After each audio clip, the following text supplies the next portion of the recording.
Се што не е забрането е дозволено. Според оваа девиза се воделе претходните челници во Фондот за иновации и си носеле правилници спротивни на законите за да може да се ги туркаат проектите на внукот на Али Ахмети и фирмите блиски до Заеви.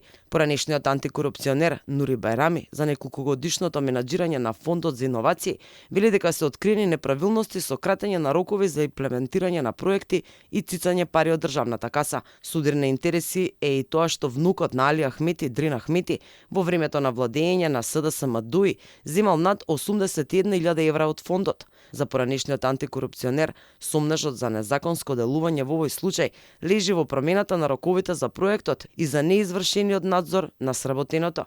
Воспоставена една фактичка ситуација која беше од наша страна проценета како голем ризик за корупција, биејќи средствата, ако се скратуваат роковите, средствата беа исплатени скоро 80 до 90% пред време, а после тоа не беше припазена контролата дали се проведува, односно се имплементира проектот како што треба.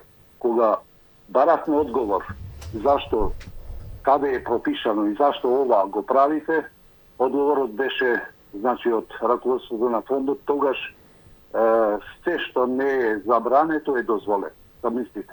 Тој додава дека во комисијата утврдиле дека ваквото делување станало пракса во фондот, па затоа и барале целосна проверка на работата на фондот. Исто така побарале од тогашната влада разрешување на сите членови на управниот одбор и комитетот за одобрување на инвестиции во фондот.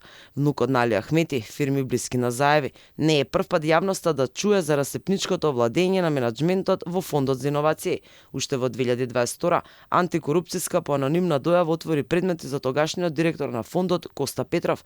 Според тогашните сомневања, Коста Петров доделил пари од фондот на издавачка куќа што ги печатала неговите книги. Сегашниот директор Никола Додов заедно со правниот тим на фондот вршат истрага и ревизија на сите проекти од последниве 5 години. Според досегашните сознанија, државната каса е оштетена за 3,2 милиони евра. Раководството најавува кривична одговорност за сите оние кои се огрешиле пред законот.